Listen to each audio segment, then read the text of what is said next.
L'opera Carlo VII Re di Francia di Jean Fouquet, realizzata tra il 1444 e il 1450, è un capolavoro conservato al Museo del Louvre di Parigi.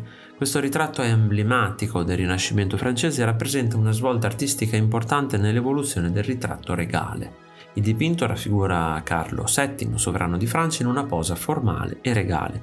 L'immagine è caratterizzata da una precisione meticolosa nei dettagli tipica della pittura di Fouquet.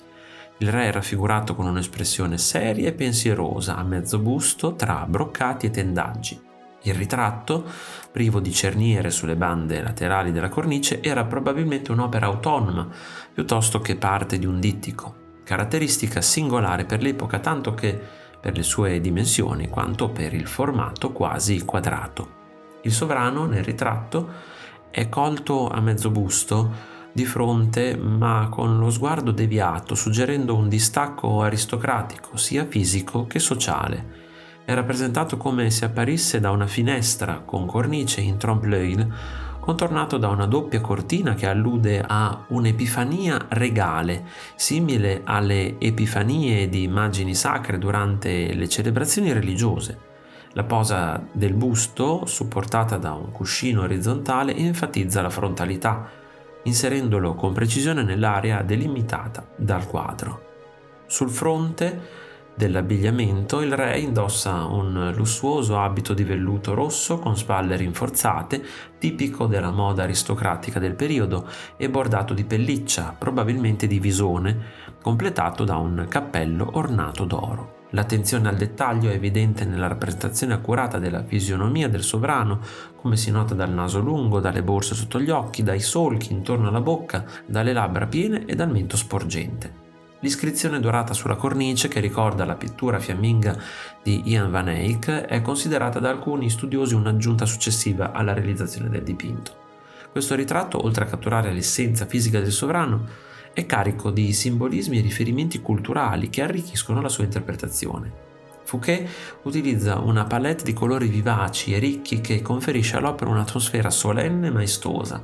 L'artista mostra una grande abilità nella rappresentazione dei tessuti, rendendo in modo realistico la trama del vestito e la lucentezza delle decorazioni. Il ritratto di Carlo VII non è solo una rappresentazione fisica del sovrano, ma anche un simbolo del suo regno e del rinnovamento politico e culturale dell'epoca. Jean Fouquet, artista di corte, era noto per il suo stile innovativo, che combinava elementi del gotico internazionale con influenze rinascimentali italiane, cosa che è evidente in questo ritratto. L'opera fu commissionata in un periodo di consolidamento del potere per Carlo VII, dopo la fine della guerra dei Cent'anni, e riflette l'immagine di un sovrano pacificatore e riformatore. Il ritratto di Carlo VII di Jean Fouquet ha avuto un impatto significativo sulla pittura di corte in Francia, influenzando generazioni di artisti nell'approccio al ritratto regale. L'opera è celebrata per la sua eleganza formale e la sua raffinatezza tecnica, testimoniando il talento di Fouquet come uno dei pionieri del Rinascimento francese.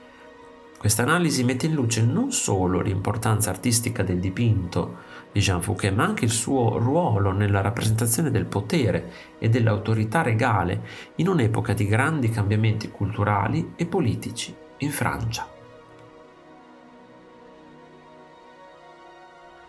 Se ti è piaciuto il video, iscriviti al canale, lascia like e condividilo con i tuoi amici. Ti invito anche a visitare il mio negozio. Un saluto e al prossimo video di Arte Esplorando!